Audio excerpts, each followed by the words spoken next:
Nigeria's inflation rate jumps to 12.82%, highest in 27 months.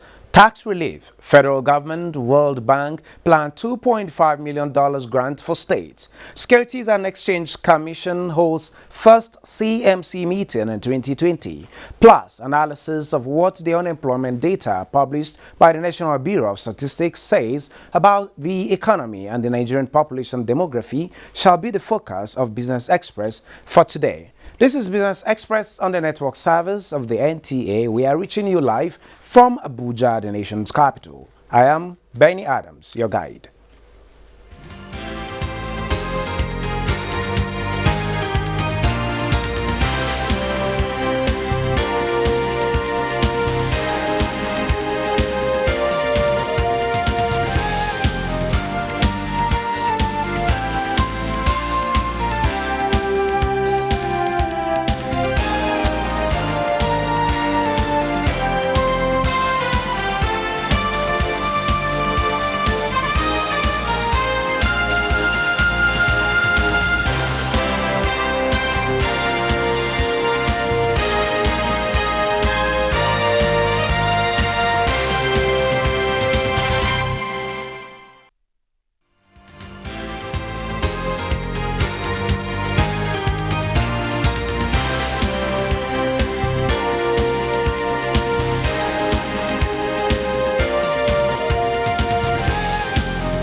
Nigeria's inflation rate rose by 12.82% year-on-year in July, compared to 12.56% recorded in June 2020. This is the highest rate recorded in 27 months since March 2018, when headline inflation was 13.34%.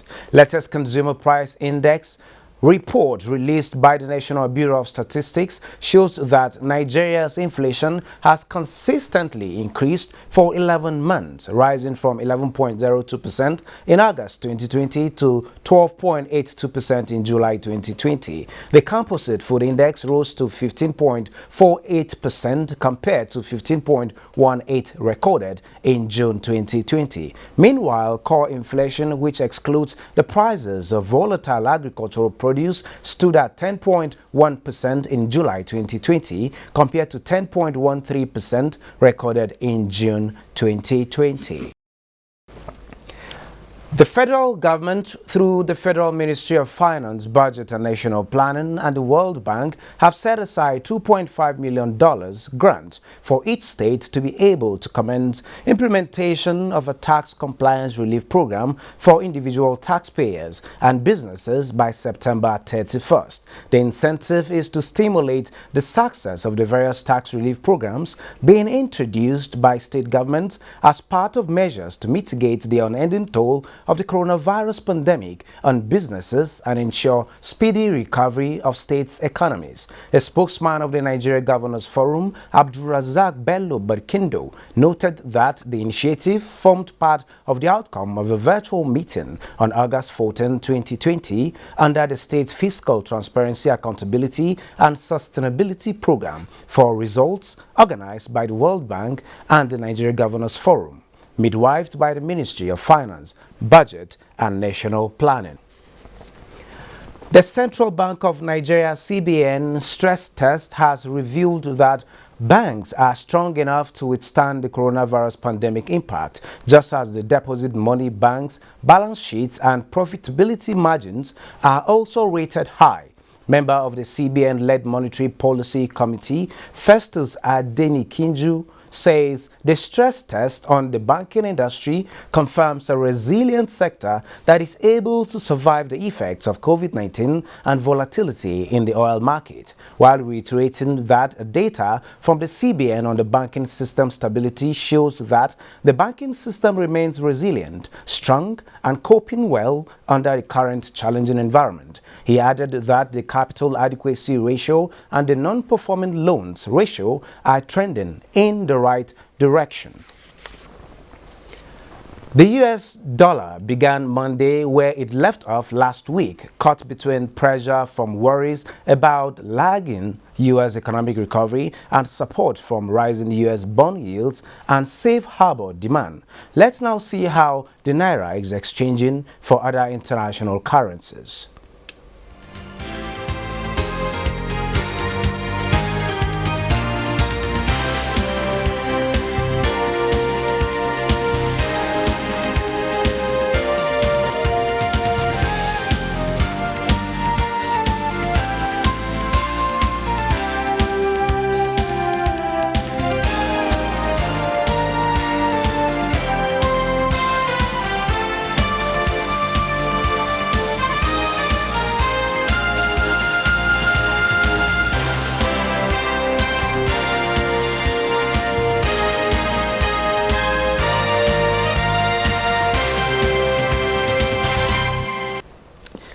Moving on, National Bureau of Statistics says the unemployment rate in Nigeria rose to 27.1% in the second quarter of 2020 from the 23.1% recorded in third quarter 2018. The NBS in its labor force statistics, unemployment and underemployment report released on Friday said underemployment rate increased from 20.1% in third quarter 2018 to 28.6% in second quarter 2020. It said for the period under review, second quarter 2020, the unemployment rate among young people 15 to 34 years was 34.9%, up from 29.7%, while the rate of underemployment for the same age group rose to 28.2% from 25.7% in third quarter 2018.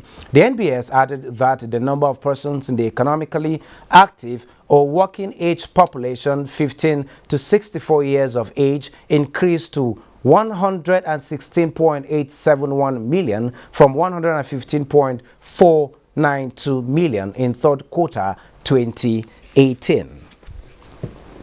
Well, after a 2-year delay, the National Bureau of Statistics published Nigeria's second quarter 2020 labor statistics on Friday. To analyze or interpret these figures, I have with me in the studio Dr. Chijoke Ikechukwu. He is MD, CEO, Designate Dignity Finance and Investment Limited. Doctor, you're welcome to Business Express. Thank you. It's my pleasure. Good to have you. Thank you. Well, the inflation figures are just out, and by the national statistics, we hear that Nigeria's inflation rate jumps to 15.82%. That is quite an increase. What's your take? That's my take. What's your take? The inflation rate? Yeah. All right. We expect that this rate is going to continue rising. It's going to rise because of the circumstances that determine the rise in prices of goods and services. And those circumstances actually didn't start now. You recall that at the beginning of the year, we started having shortage of sales from, of course, shortage of reduction in price of oil. And that started, and before we got into the problem of the COVID-19 pandemic that took over the whole world. Now, you also recall that when there was shutdown, there was no movement of goods and services from supply area to areas they are needed. So sure, goods became very scarce all over the place, and that actually affected the prices of goods and services. And we also know that as that happened, people could not even have access to some of these goods, and obviously that affected price. Now, the second thing that affected the pricing was the exchange rate, which started rising as a result of what we also know about. Shortage of the foreign currencies, which came as a result of lack of sales or lack of demand for this product. And when that happened, we couldn't really have enough to be able to meet the demand of this foreign currency, and that affected the price of whatever thing that was happening. Having said this, we expect that this particular figure should be coming up, but not at the speed at which people expect that it's going to go. We expect that it's still going to go up because of the exchange rate. Moving on, talking about moving on from here? Yes, it's still going to rise. Still on the MBS, yes. Let's talk about the unemployment figures. We have 27.1% presently. The last was, okay, let's start from 2017, where it stood at 18.8%. Then in 2018, we had 23.1%. The last was in 2018. We didn't have any in 2019. Then in second quarter of 2020, we're having 27.1%. Can you speak to these figures? Yeah, first of all, I want to... I wasn't happy when I realized that figures had not been released since 2018 figure, none in 2019, and then we're having one in 2020. If you also know that unemployment is almost like a symptom, the kind of symptom you see in malaria, you see somebody having headache, your person has fever. Unemployment is a symptom of the weakness of an economy. And if it is so, we have to always watch unemployment rate all the time.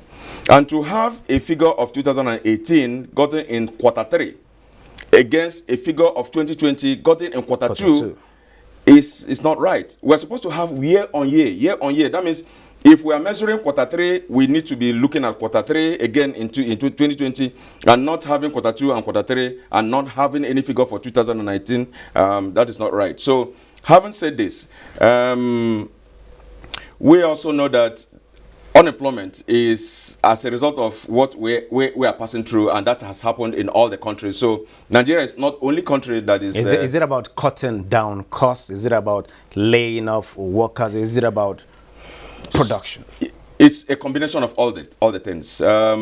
With what has happened with shutdown of the economy over the period, we have seen a lot of people, a lot of companies shut down. We have also seen some other ones ask their workers to drop. Most of them are just paying half of the salary that the workers are supposed to have. So these are all constituting to the unemployment rate that we see today. But government has been making frantic efforts. We've seen efforts on ground. There is the N power. Where are these jobs? Are they not supposed to balance up at some point? The volume of funds channeled to these stimulus packages that are sent to various sectors, the volume of funds cannot in any way reduce the level of unemployment that we see. Of course, only recently we heard about the 50 billion was distributed to MSMEs and individuals, but I can tell you, probably only about 10% of MSMEs received that money. Not because they didn't go to where they were supposed to go. We have a good number of MSMEs to share 50 billion naira. And so the funds cannot be enough. Unemployment is obviously going to remain with us as far as the situations are not changed. When we need to have improvement in funding. Unfortunately, this is even a time where the funding is not available because the revenue base of the country is not as high as we expect it to be. So it will obviously affect the funding. And if the funding is not enough, we don't expect that so much money will be pumped into the unemployment market. If I may ask, what's the role of the private sector in ensuring that this unemployment gap is being reduced? Great. Now, let me even start with the fact that many times we concentrate so much on the role the government has to play. Now, when you look at the ratio of our budget to the ratio of our GDP, it's less than 10%. 10% of our budget is obviously compared to our GDP. What that tells us is that it's the private sector that has been driving this economy. Now, but the role the government plays is very important in making the private sector have a very wonderful playing ground to be able to roll on. I expect that, in fact, we need to start making sure that individuals have access to certain funds, like we just talked about. We also make sure that state governments, by the way, have a lot to play, a lot of role to play in this case. If every state government provides enough job opportunity, I'm not saying provide job. There's a difference between job opportunity and providing job. If every state government provides enough job opportunity by providing a lot of skills acquisition centers and teaching people how to become good mechanics, how to make furniture, and how to repair air conditioners and repair cameras, as the case may be, you see that a good number of people are going to have jobs created in that platform. But when the state governments rely on federal government all the time for monies to be sent to them, as we just heard, then you see jobs are not created, and they're not going to have this platform for people to be employed. Where is the role of the ease of doing business that the government is trying to improve almost on a daily basis? I can tell you the role, the ease of doing business is doing a lot, but it hasn't been optimized completely. We still see some of the problems we expected to have solved by now. We see today that land acquisition is still not where we expect it to be. We're still seeing double allocations and people going to court over land acquisition. We still see a lot of movements in money passing hands before certain things will take place. We still see all those things going on. So ease of doing business as a policy. So those are factors militating against. Yes, they are still militating against it, and you want to actually establish a company today. We still see some delays coming, even with the reforms in the KAMA. The KAMA has only just been reformed. So hopefully, it will improve the situation as the case as we move on with it. Okay, let's look at the figures. The figures for underemployment. Underemployment figures to 20.1% in 2018 and now 28.6%. Yes, of course. What that means is that such percentage of people, of Nigerians, who were supposed to be fully employed. You are fully employed right now, that you're doing the work, you are paid, but a good number of Nigerians are working for less than 40 hours per week. And you see graduates of mechanical engineering doing a job of a receptionist. You know, those are levels of unemployment that we have, and that's a good number. And for us to have full employment, we are still going to be dealing with employment and then remove all the people that are underemployed and bring them to the employment table. We have a population of about 2.7 million Nigerians who have secured employment. But because of the lockdown, they've had to stay home to avoid the spread of coronavirus. Can you vividly tell us the impact of that to the economy? There are such categories of people as described. Some of them are staying at home and still earning their salaries and still very productive. There are some other ones that have been asked to stay at home and their salaries have been reduced, and in fact, they're almost losing their jobs. I can tell you so many sectors. For example, teachers of schools, for example, private schools especially, have been staying at home since this lockdown started, and many of them have not earned any salary. And so they're different from those ones that are staying at home and working from home and earning salaries. So the impact is still going to be there, and it's still going to affect them adversely, and it's going to affect our economy adversely too. Well, the Nigeria Economic Outlook 2019 predicts, just like you said, the unemployment rate is going to increase, the inflation rate is going to increase, and it's pegged at 33.5%. Don't you see that as outrageous before the end of the year? And what can we do to ensure that this doesn't happen? If you combine the underemployment rate and the unemployment rate that we have, it's far above the 33% they mentioned. What is going to happen, first of all, in the short run, is that there has to be more stimulus packages in various sectors of importance in this country. But I want us to, in the long run, look at how Nigerians can stay out of depending on government. You know, and that has to start from the schools. The various curricula we teach the students must start changing from now. We have to start teaching the children on how to become entrepreneurs. We have to start changing to become employers of labor, not waiting to be employed. Dr. Chijoke, you've been so resourceful on this program. I think these figures, we need to talk more about them in subsequent bulletins. Thank you very much, Dr. Chijoke, MD, CEO, Designate Dignity Finance and Investment Limited. It's a pleasure having you. It's my pleasure. Thank you very much. Thank you very much, sir. Okay. Moving on, oil prices climbed higher on Monday, lifted by China's plans to ship in large volumes of U.S. crude in August and September, outweighing concerns over a slowdown in demand recovery after the coronavirus pandemic and an uptick in supplies. Brent crude rose 21 cents to $45.01 per barrel, while U.S. West Texas Intermediate crude was up 27 cents to $42.28 per barrel. Gold prices extended losses on Monday after their worst week in 5 months on lingering risk appetite, while the Sino-US trade relationship hinted at potential improvement. Here is a graphical representation of prices of local and international commodities.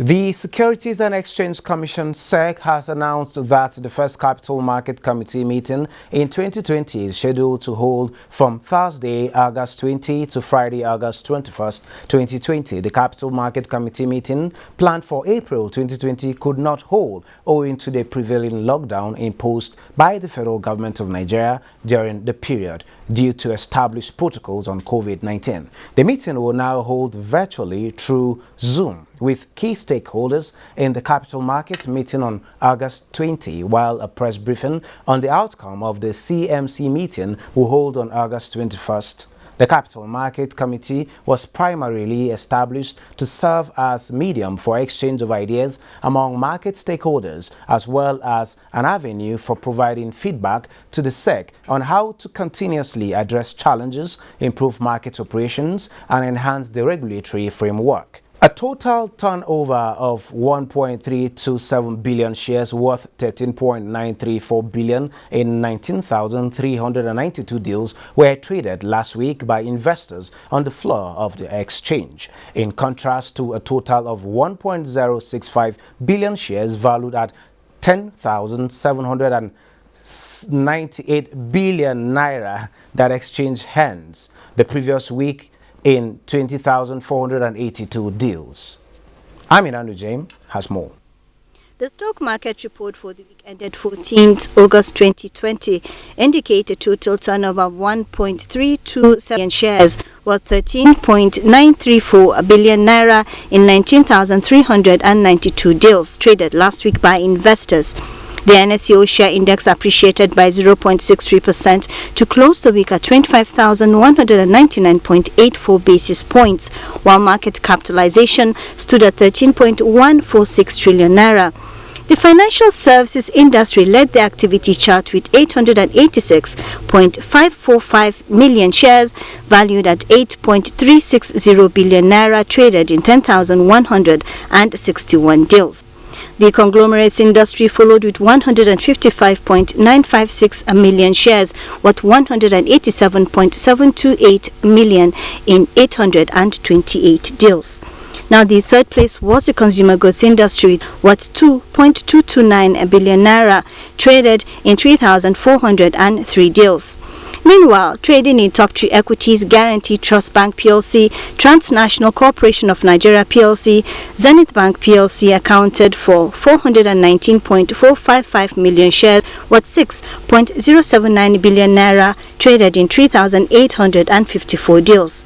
Bonds had a total of 2,542 units valued at 3.412 million naira, traded in 7 deals. All other indices finished higher with the exception of NSE 30, NSE Premium, NSE Banking, NSE Mary Value, NSE Lotus, and NSE Industrial Goods, which depreciated while NSE ASAM closed flat.